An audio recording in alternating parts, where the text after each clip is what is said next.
Burmese pythons have devastated native wildlife in the Everglades. Hidden deep inside Florida's wetlands, surveillance cameras are recording an aftermath that has left scientists completely puzzled. For years, we only heard about the takeover, the total domination by massive pythons. But recent video footage is revealing something entirely different. It uncovers a hidden consequence that absolutely no one anticipated, and a bold gamble that the entire world ridiculed. The pythons are still present, but they are no longer the whole story. What has been discovered inside the Everglades isn't simply a catastrophe. It's a stunning, completely unexpected development that reshapes everything we believed about this wounded wilderness. Florida's greatest blunder. Long before everything fell apart, the Florida Everglades was a living, breathing wonder. It wasn't simply a swamp. It was an enormous, slow-drifting river of grass spreading across more than 1.5 million acres. This was an ancient, intricate system, a subtropical wilderness that vibrated with life. It was so valuable that experts estimated its worth at over $31.5 billion each and every year. It wasn't just a sanctuary for alligators and birds. It delivered flood defense and fresh drinking water to millions of residents across South Florida. Life here moved in a fragile, perfect rhythm. Enormous flocks of wading birds, herons, egrets, and ibis would blanket the sky. So thick and vast they resembled moving clouds. Raccoons, opossums, and marsh rabbits darted through the sawgrass, while bobcats and native foxes prowled the borders of tree islands known as hammocks. It stood as one of the final, truly untamed places on Earth. And nobody, not even the scientists, could have imagined it would unravel so quickly. This entire nightmare didn't begin with an explosion. It began with a whisper, carried on a storm.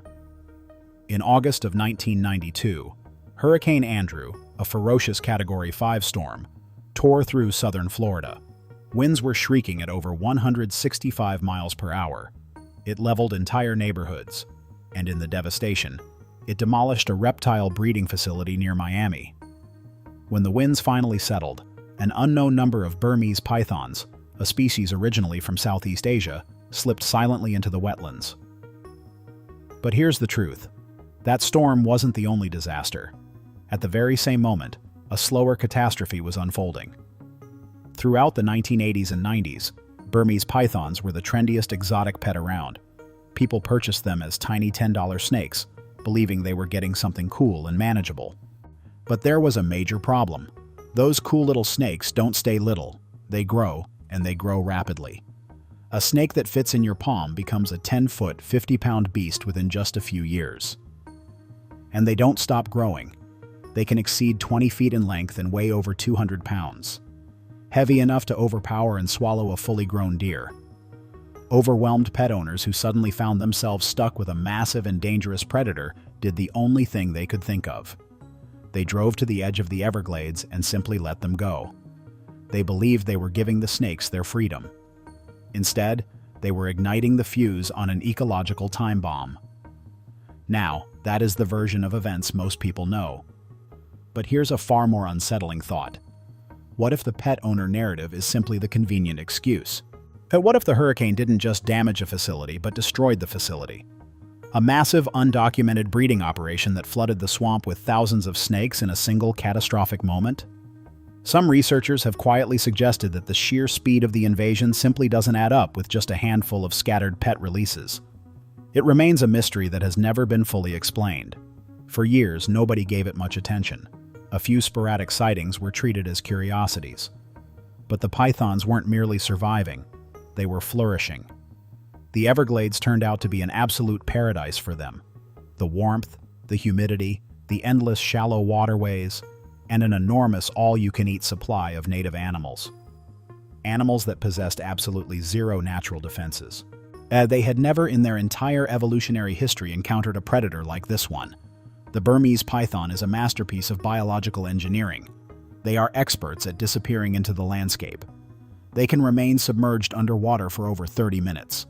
And most remarkably, they possess heat-sensing pits along their jaws that allow them to detect the body warmth of any nearby warm-blooded animal in complete and total darkness.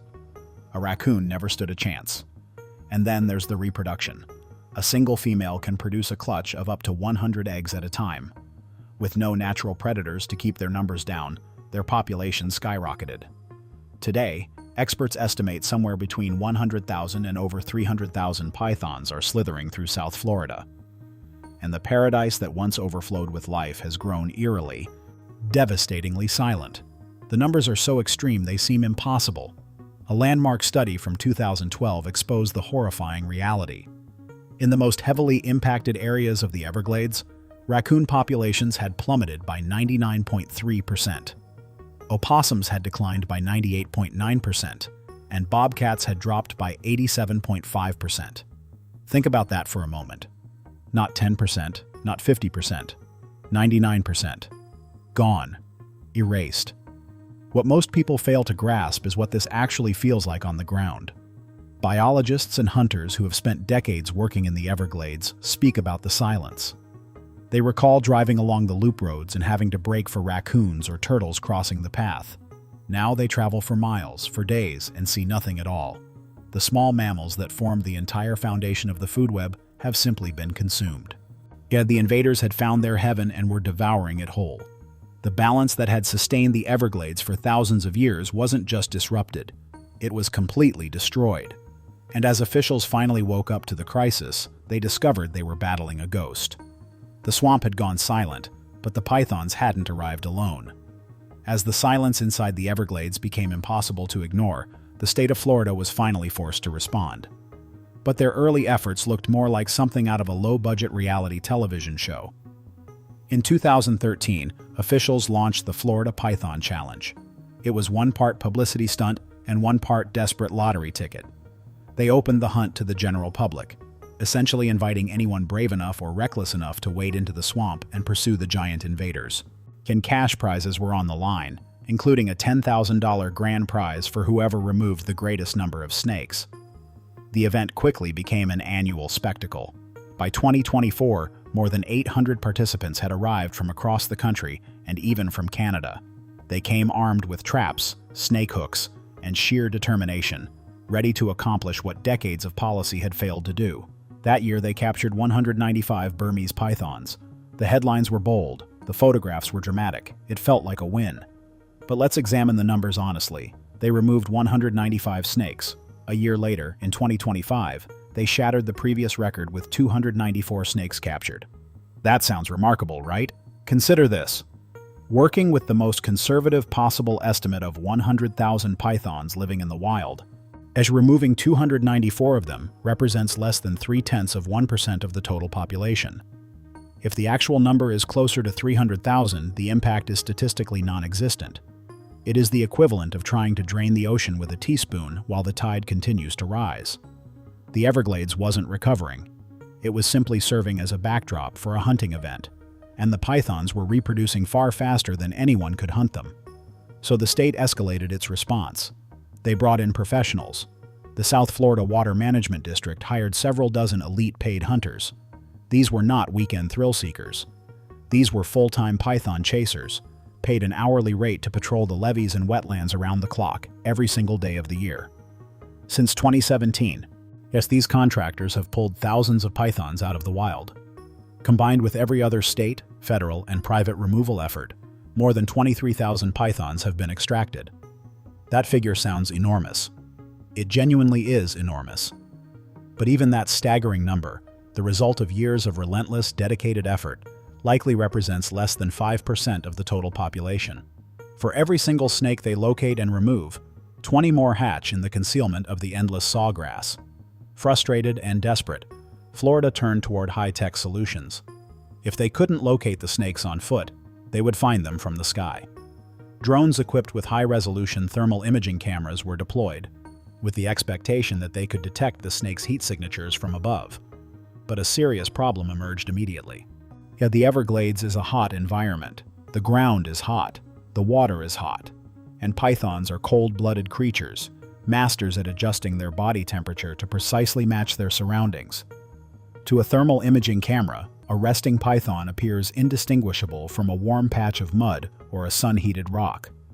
The thick canopy of trees and mangroves made aerial detection nearly impossible anyway.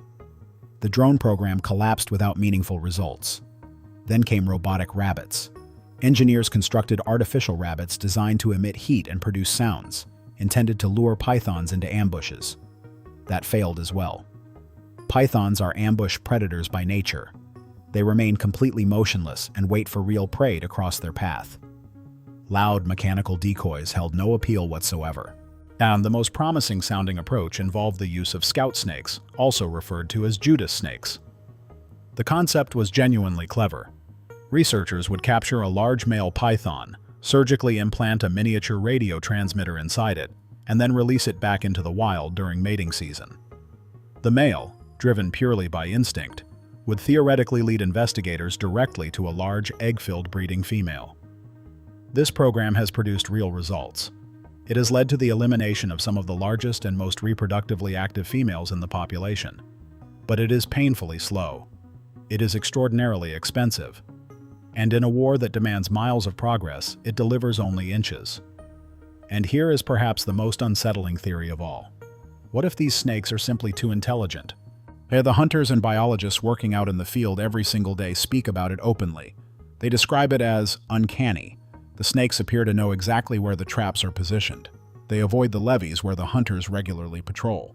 The Judas snakes sometimes lead researchers on elaborate circular routes for months at a time, almost as if they are fully aware they are being tracked. Is it genuinely possible that an apex predator, once introduced into a new environment with no natural threats, begins to develop an entirely new level of cunning? It's a deeply troubling idea. The technology was failing. The hunters were being outmaneuvered. The frustration had become overwhelming. Years of effort, enormous funding, and a long catalog of failed experiments all pointed toward the same uncomfortable conclusion. The pythons had won. Scientists began admitting it openly. Complete eradication is not achievable. The most realistic goal anyone can pursue is population management. These predators had claimed the Everglades as their territory, and no level of human technology could reclaim it. But the most dangerous enemy wasn't the one anyone could actually see. This is the moment when the story takes a dark and completely unexpected turn. What if Florida's most serious threat wasn't the 20-foot python that every hunter was pursuing, but something microscopic that nobody even knew existed? Hidden deep within the Everglades, a silent passenger had arrived alongside the invaders. It was an invisible parasite, an unwelcome gift delivered by the pythons, and it is now rewriting Florida's ecological story in the most disturbing way imaginable. Its name is Rhabdias orientalis. It is more commonly known as the snake lungworm. Scientists first encountered this threat during autopsies performed on native Florida snakes. They were finding native species, garter snakes, pygmy rattlesnakes, water snakes, that were visibly emaciated, physically weakened, and struggling to breathe. When they examined them internally, what they discovered was horrifying. Their lungs and airways were packed with dozens, sometimes hundreds, of tiny writhing worms. The source was quickly traced. This lungworm originates from Asia, the native homeland of the Burmese python. Over thousands of years, the python and this parasite co-evolved alongside one another. Pythons can carry the lungworm, but it rarely causes them serious harm. They have lived with it long enough to develop natural defenses. But Florida's native snake species have absolutely no such defenses. This is a completely alien enemy to them. And the way this new plague travels through the environment is frighteningly straightforward. First, an infected python defecates in the swamp. Those droppings contain the lungworm's eggs. Cockroaches and other insects consume the waste, and the eggs hatch inside their bodies. Lizards and frogs then eat those infected insects. Finally, a native Florida snake eats the infected frog or lizard. Once inside the native snake's body, the larvae begin their journey. They don't remain in the stomach. They bore through the stomach wall and travel directly into the lungs. There they grow, feeding on blood and living tissue, and they reproduce. They fill the snake's airways until breathing becomes impossible. For the majority of native snakes, this infection is a slow, brutal end. They become too weak to hunt. They gradually starve while simultaneously suffocating. Researchers have discovered native snakes suffering from severe pneumonia and open, bleeding wounds inside their lungs. In the most extreme cases, they have found snakes with dozens of these worms actively crawling out of their mouths as the animals gasped through their final moments. This is the true unexpected aftermath. The pythons formed the first wave. They eliminated the mammals. This parasite is the second wave, and its mission is to eliminate the native reptiles. The real shock arrived when scientists revealed how extensively the lungworm had already spread. It is no longer confined to the Everglades. At least 18 different native snake species across Florida have already been confirmed as infected. The parasite's range now extends across dozens of counties. Some reports indicate it has reached as far north as Jacksonville and is gradually pushing toward the Panhandle. And here is the element that has researchers genuinely alarmed. The pythons may have introduced this parasite, but the lungworm no longer depends on them to survive. It has successfully transferred to native hosts and is now spreading entirely under its own power, passing from one native snake to the next. Which means even if, by some miracle, every last Burmese python were removed from Florida tomorrow, the lungworm would remain. It is here. It has established itself. And it is thriving. When native snakes, a critical component of the food web, begin to disappear, and the entire system collapses once again. Rodents and other pest species multiply without control. Larger predators that depend on snakes as a food source, hawks, eagles, lose a critical part of their diet. And here is where the wilder theories emerge. Could this parasite be mutating? It already made the jump from an Asian host species to dozens of North American ones. What is preventing it from jumping again? This leads to the most alarming question of all. Could it eventually make the leap to mammals? Could it reach humans? Researchers currently consider this highly unlikely. But here's the complication. They didn't believe it could transfer from Burmese pythons to native garter snakes either. And it did. What happens if a stray dog consumes an infected frog? What happens to a hunter who handles an infected snake without protection? For now, scientists say the public is safe. But in a situation where this organism is continuously adapting, the word safe carries very little weight. There is, however, one peculiar and fascinating exception. The Florida cottonmouth, a native pit viper, appears to possess a strong resistance to this parasite. No one has yet been able to explain why. Is it something within their genetic makeup? Something in their diet? This mystery has generated its own theory. What if the cottonmouth holds the answer? What if something within its blood contains the foundation of an anti-parasite treatment, perhaps even a cure? What began as a battle against a massive visible predator has transformed into a war against an invisible microscopic one. There is no cure, there is no treatment, and there is no method of stopping its spread. And a monster no one could see was quietly eliminating the survivors. Florida had run out of conventional options, so they turned to a plan so outlandish that the rest of the world couldn't stop laughing. A desperate gamble. With the python invasion completely beyond containment and a new invisible parasite spreading without restriction, Florida had reached a point of genuine desperation. The state had become an international punchline. The ecosystem was on life support, and that is when officials unveiled the plan. When it was announced, it sounded like a joke. It read like a late-night comedy headline or a Florida man story. Florida officials declared they were intentionally releasing hundreds of additional snakes into the wild to combat the invasive python crisis. The reaction from the rest of the world was immediate and overwhelming. Oh, social media erupted. Doesn't Florida already have more than enough snakes? Fighting snakes with more snakes? What could possibly go wrong? The ridicule was instantaneous. People immediately drew comparisons to the most catastrophic ecological blunders in recorded history.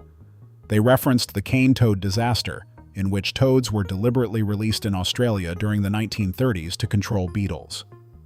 The toads disregarded the beetles entirely, multiplied into the billions, and became a toxic plague that continues to devastate Australian wildlife to this day. They brought up the mongoose catastrophe. In the 1880s, mongooses were introduced to Hawaii to control rats in sugarcane plantations. The problem was that the rats operated at night, and the mongooses were active during the day. They almost never encountered one another. And so the mongooses turned their attention to whatever else was available and ended up decimating Hawaii's native ground-nesting bird populations. This, the critics screamed, was precisely the same mistake all over again. Another example of humans attempting to manipulate nature and making everything dramatically worse. News organizations ran headlines that read like science fiction. Concerned residents questioned the safety of their children and pets. To the general public, the whole plan seemed absurd. a failure waiting to happen before it even began. But here's the reality. This was not a reckless, impulsive idea. And this was not just any snake. Behind the public mockery and the sensational headlines, scientists had been quietly and methodically working for decades on a carefully constructed, genuinely brilliant restoration strategy. The snake being released was the eastern indigo snake. And it was not an invader. It was the rightful ruler of this land, finally returning to reclaim what had been taken from it. The eastern indigo snake is known as the Emperor of the Forest, and the title is fully deserved. It is the longest native snake species in all of North America, a powerful, non-venomous predator capable of reaching nearly 9 feet in length. Its scales display a breathtaking iridescent blue-black sheen that catches the sunlight brilliantly, complemented by a patch of reddish-orange coloring beneath its chin. But its appearance isn't what makes it extraordinary. Its feeding behavior is what makes it legendary. The eastern indigo is what scientists classify as ophiophagous, meaning it feeds on other snakes. And remarkably, it is entirely immune to the venom produced by North America's pit vipers, rattlesnakes, cottonmouths, copperheads. The indigo consumes them all without hesitation. It does not constrict its prey. It simply pins them with the force of its powerful jaws and swallows them alive, completely unaffected by their struggles or their venom. It is without question the dominant force on the forest floor. Its territory once stretched impressively from South Carolina through Georgia and Florida and west as far as Mississippi. But that territory was systematically dismantled. The decline of the indigo snake is connected to 2 critical factors: longleaf pine forests and gopher tortoises.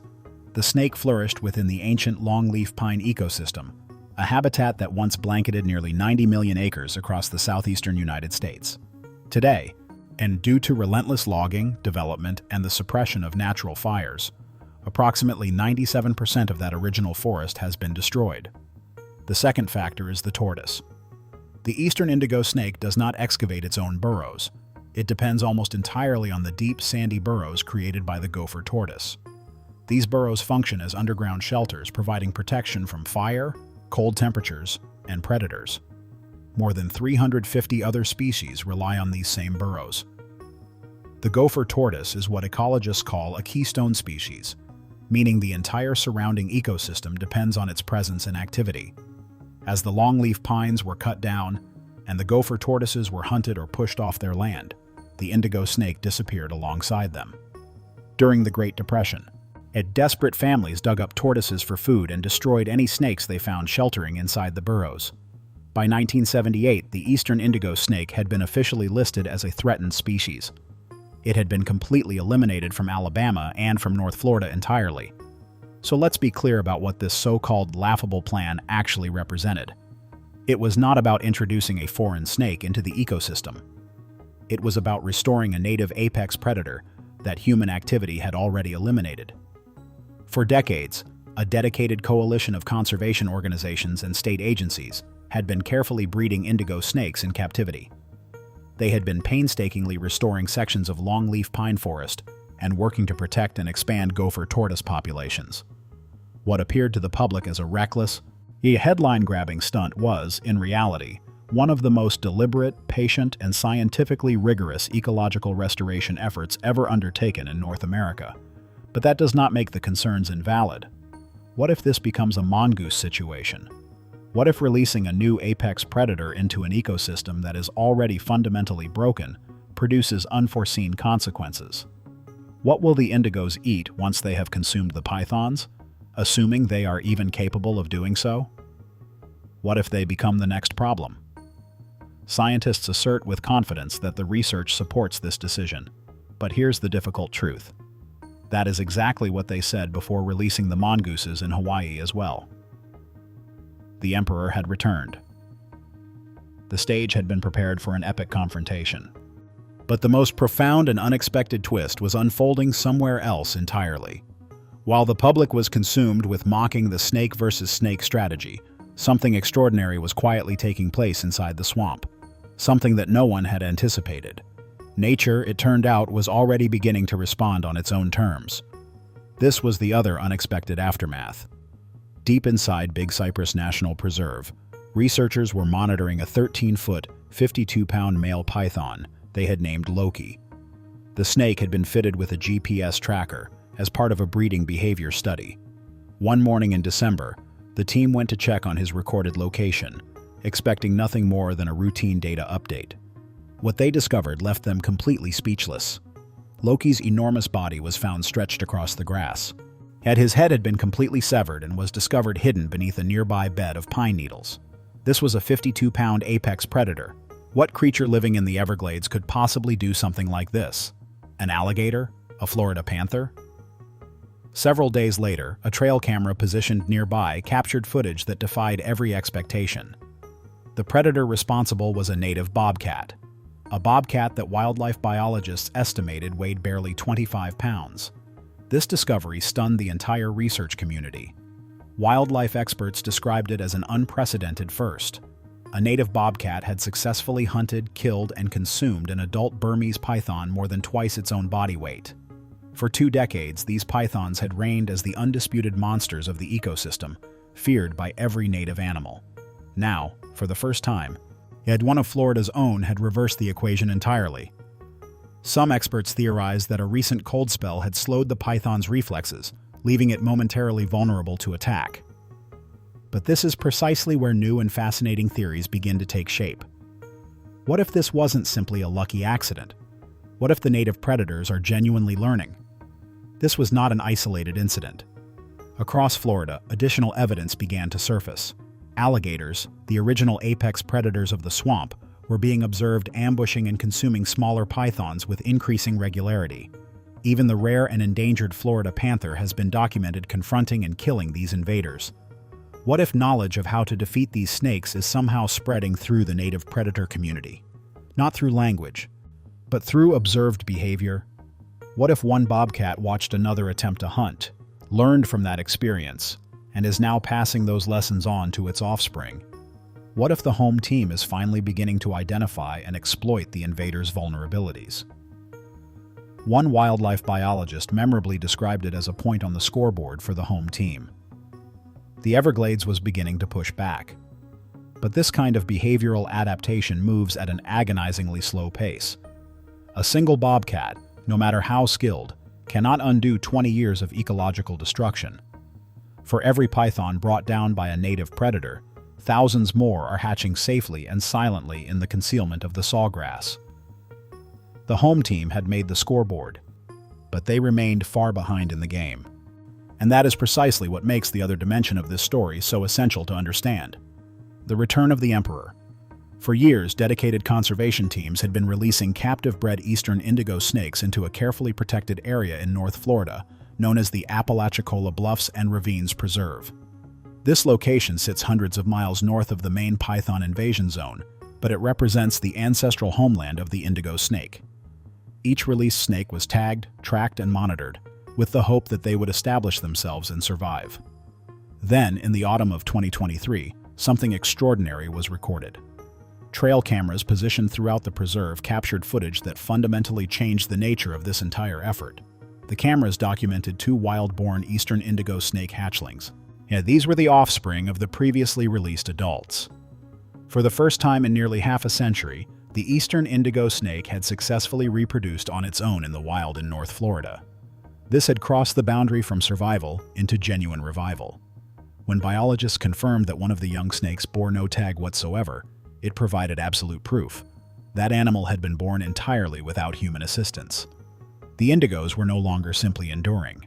They were living, actively hunting, and raising the next generation within their original habitat. As 2024 and 2025 progressed, the story continued to improve. Research teams began documenting additional snakes throughout the preserve. A powerful 6-foot male was captured on camera moving confidently through the scrub. And 19 other snakes from earlier release years were identified, all still alive and healthy. The foundation of this recovery rests in the land itself. The slow, painstaking work of rebuilding the longleaf pine ecosystem and defending the gopher-tortoise burrow networks had produced real, measurable results. The ecosystem wasn't just being patched together, it was beginning to function organically again. Now let's be honest and straightforward about what all of this actually means. Does this mean the indigo snakes are going to consume every python in the Everglades and solve the entire crisis? No, absolutely not. The indigos are currently being restored in North Florida. The python stronghold remains hundreds of miles to the south in the Everglades. These two populations are not even in contact with one another yet. But that misses the point entirely.